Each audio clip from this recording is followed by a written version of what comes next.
Okay. Hi. Everybody knows everybody. Everyone knows everybody. Okay, so I'm gonna read a handful of poems from my current project, which is, and then some other stuff, which is called Daughters, and is all persona poems in the voices of daughters of various mythical creatures and characters and archetypes and others. So, all right. This is Dorothy's daughter. It used to be something to brag on. Yes, my mother flattened and melted 2 witches. Yes, that house really did fall out of the sky. Yes, flying monkeys snatched and lifted her. Yes, the lion could speak. Yes, there really is a yellow brick road. It used to be my bedtime story. My ears chimed with the sound of ruby slippers on the golden path. I whiffed and swilled the grease of the Tin Man. My fingers ached to stroke the lion's fur, touch the crisp strands of the scarecrow's body of straw. It used to be what I aspired to as I grew. You will have friends. They will carry you. You will have luck. It will find you. You can fight monsters. You can change power. You can grow courage and brains and heart from a hole in the ground. But then came the pacing. Then descended the furrowing of brows and the wringing of hands. No, Mother, there are no tornadoes in the forecast today. No, Mother, there is no cackling outside in the dust. No, the room is not spinning. At least, it's not spinning for me. Yes, Mother, I latched the screen door. Yes, I filled a bucket of water to keep by the bed. Yes, the slippers are still beneath your pillow. Yes, Toto is still buried beside the barn. No, Mother, I can't hear the singing. No, he isn't here. I'll open the curtain. This isn't Oz. And oh, when the storms do blow in, there is no settling. She flies into the yard, her braids gone astray. The funnels, they find her. The wind, it carries her. I stand in the eye, close my eyes. I click my heels together as she lifts away from me. Pray it will bring her back. There's no place like home. So yeah, so and my idea behind these was to take these characters and sort of reinterpret them and turn them on their end a little bit and talk about other issues through them. So, and the persona poems sort of gave me permission to do that, even though they weren't necessarily my own experiences. So this is Goldilocks' daughter. Trespass. The very word sounds like the combing of hair. The tines separating the locks, wrestling each strand into its own. Curls parting, disentangling, to let the wooden fingers drag themselves through. Consider, that's not how we saw it. The cold, it set even our toes to trembling, knocking together in their blue chatter of flesh. Our hands, our ears, our noses feared no better. Understand, we did queue up at the shelter. Mother and I, our coats held around us like weary pelts, skins crackling. There were never any beds when the dark came stinging. Notice, the door was open, the house unattended. Who leaves 3 meals a steam on the tabletop? Yes, we tried the chairs on for size, the novelty of a custom seat, a bowl just so. Imagine the beds. Oh, the beds were nothing like the ground, were nothing like a box or a doorway or a troll-worn bridge. Even the least downy among them was cause to sing. Listen, Mother and I, we thought to stay only long enough to warm. But oh, how they always find us, how they always turn us out. How it goes like this, an open hand, then the roaring of the bears. Wow. I'm going to give you one more time. Goldilocks on East Burnside. All right. And this is Magician's Assistant's Daughter. This is about my childhood, about how I was always made to sit in the wings, my mouth as still as if it had been stitched, as if I were enchanted into stone. About how I knew all his secrets, knew exactly what he did, knew and couldn't say, preserved the act. This is about how my mother was good at smiling. About how, when he handed her the slight flashy things on a hanger, when he made her put them on and twirl and raise her arms up into the air, everyone looking at the sparkle of her slender legs, she smiled like she deserved it. This is about how even when we thought it wasn't possible, there would be more of it. Scarf after scarf after scarf, the blacks and blues and yellows and reds of them erupting from his hands, and also the birds, how they flew to the rafters, always came back. This is about how sometimes he would take off his hat, rotate it in slow hypnotic spins, show us the empty dark inside, show us there was nothing there, and then produce a rabbit from out the black, so soft, so calm and trusting, so white and pure, and for us, we forgot about everything else. This is about the one trick that could almost unsteady her smile, the one where she climbed into the box, laid back her dazzling head, flexed and pointed her glitter-bright feet, the one where he shut the lid, closed her in, dizzied her, readied the saw, and pulled her apart like a melon sliced in half. This is about how he put her back together, though I could see how she wobbled when she stood. I could hear her pleading through the applause, I could feel her eyes on me, witness the abracadabra of her heart, how it whispered to us, time to pierce the illusion, girl, time to vanish, time to run. Some of the daughters. Current project. So, and then, we were just talking about, I've never in my life written any poems about current events or anything political until recently. So, I thought I'd give you a couple of the post-election poems. So, I heard Jad Abumrad, who's the creator of Radiolab. You guys listen to Radiolab, my favorite podcast.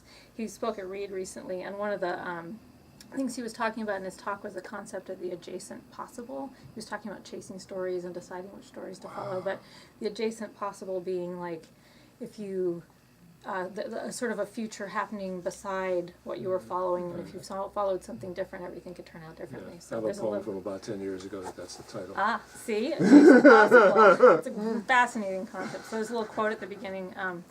The adjacent possible is a kind of shadow future hovering on the edges of the present state of things, a map of all the ways in which the present can reinvent itself.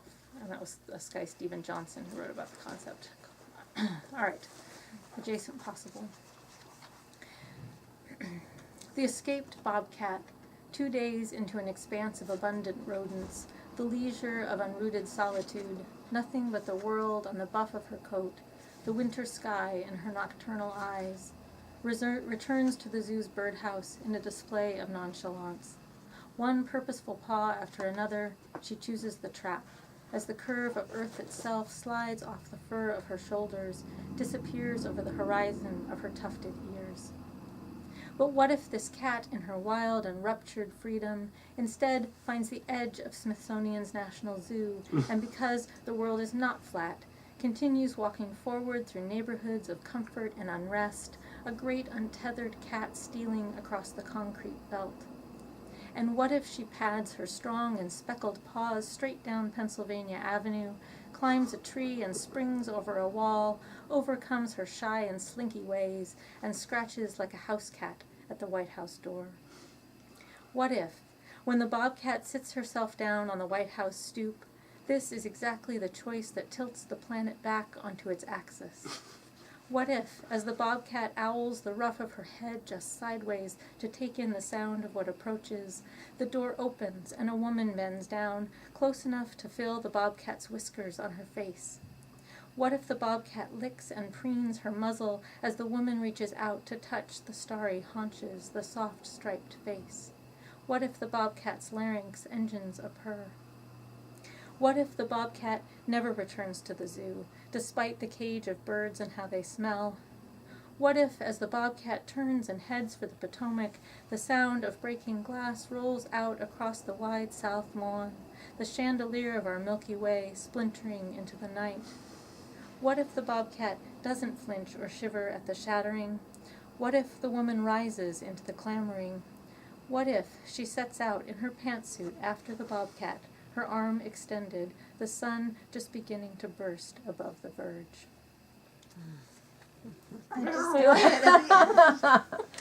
More bobcats at the White House. Yeah, that was that same week was that week that bobcat escaped from the zoo and then just came back and just walked right back in. Oh, wow. Yeah. It's a lot better in here. All right, so one more. So, on the same concept, sort of, this is meditation on the butterfly effect. What if the child has a fever? The mother bending in to wake her as the heat rises up from her skin. What if the child stays home, the sleep-damp curls swept wayside by the mother's touch? What if the mother calls in to work, cradling the phone at her earlobe, cradling the child in the crook of the other arm? What if the mother takes off her heels, lies down on the child's tousled bed? What if the mother doesn't get on that train? What if she stays with the child? What if the child keeps sleeping? What if the man keeps sleeping? What if the alarm doesn't sound? What if he's dreaming of octopi, their arms wrapped about one another in the ocean's deep pull? What if he oversleeps? What if the taxi horn wakes him? What if he grabs his suitcase and yanks on his clothes and stumbles out of the house, the tentacles of the dream still fresh on his brain, his suitcase rolling behind him, his coat flung over his arm? What if he's late to the terminal? What if he never gets to the terminal? What if he's stuck in traffic because it already happened? What if he just heard the news? What if I just heard the news? What if I just dropped my daughter off at school? What if my heart doubles back to her while I'm driving to work? What if the cars in my country just keep driving? What if the news keeps unfolding while I drive? What if I don't stop the car? What if I still go to work? What if I've left my son at home with a fever? What if my son is still sleeping? What if my husband's still sleeping? What if he hasn't heard the news? What if the day keeps happening? What if it all keeps happening? What if they still strap on bombs? What if they still push luggage carts to airports, still walk onto train cars, still explode? What if the mothers still lift the fever-wet curls of the sleeping children, but the children still die? What if the man dreams of octopi and misses his flight, but the travelers still careen with window shards and nails and debris? What if the man with the bomb changes his mind, remembers his mother's tending, carries the residue of childhood in his pocket, but detonates anyway? What if the mother? What if the child? What if the man? Okay, now I'm going to give you some hopeful stuff, though. Okay, so one about my daughter and two little ones about my son. So this was after the Women's March, which at the last minute we decided to take my daughter to with her friend. They're both 9. My daughter is an acorn. At 9 years old, she walks with her best friend. They have known each other since 3, a solid 2/3 of their lives. Each with her umbrella, each with her markered sign, each cautious of crossing over where the two sides of the drawbridge meet. My daughter leans into her friend, her kitten-eared head touching her friend's braided one. Below us, the waterfront spreads with rain-soaked people, all the bridges teem and span. I keep my daughter in my sights, she and her friend, 2 hearts in the crowd, 2 hearts before me, 2 small hearts in the acorn shells of girlhood. I can almost see the leaves unfolding from the sinews of their limbs. When they tippy-toe to look over the press of humans, it's the forest I see, from the understory of these girls' bodies, these saplings, these already mighty trees. Mm-hmm. All right, so then I'm going to end on non-political with these 2 little songs. Poems about my son, who's 13. Regarding my teenage son.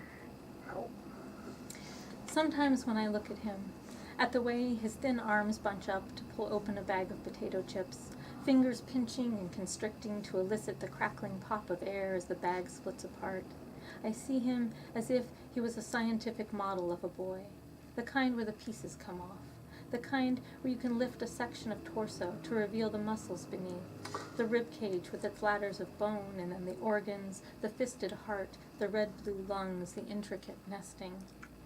Sometimes when he's out shooting hoops in front of the house, I can see right through to tendons and sinews stretching to uplift the ball, to the tarsals of his feet as he dribbles and plants, to the skeletal spin and bend of his wrists, to the blood as it ribbons and race cars through his veins. And sometimes, because he still wants to be tucked in at the end of each day, I can watch the puzzle of his body fall back into place. The snarl of his too long hair, the quiet knobs of his elbows and knees, the way each freckle settles on his face like a flock of migrating birds who have finally found a lake in which to land. Oh, the frontal rise of his forehead, the orbiting sockets of his eyes, the jaw that hinges open in sleep. All right, and this last one's my nod to the NBA playoffs. I grew up hating sports, like actively hating sports. I didn't play them. I thought they were ridiculous. I didn't understand why everybody watched them. And then my son started playing basketball a few years ago, and I'm a huge basketball fan. And I have a sports poem. It's my only one, but I have a sports poem. I have a sports poem. Is it an ode to Steph Curry? No. But it could be. That's up for you to write it. All right. Watching your boy play basketball. It's the squeaking that should be unbearable but somehow isn't, because it's your boy's feet and those other boys' feet, and the way they turn and dodge and reach and bump each other in their preteen scrawn and bulk, and the sound is somehow comforting. It's the sound of the very breath of them sprinting and stalling and lifting so far from the ground it's like the ground has thrown them. And the squeak is braided up with the pulse of the ball against the court, the dribble and sneaker squeak and the other squeak of the bleachers with the clapping and stomping they hold and don't hold, and all the voices raised up into the echo of the gymnasium, the cheering and the disappointed ohs, and the standing and the arms up, and all the time the squeaking.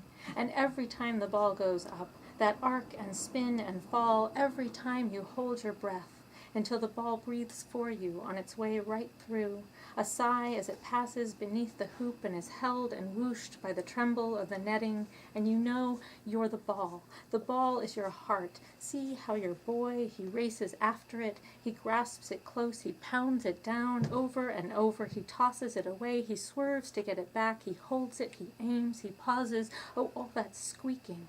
There it goes, your heart, the ball, there it goes. It bounces a little on the rim, it staggers, it swirls, the whole of the world holds its breath, and then it falls in.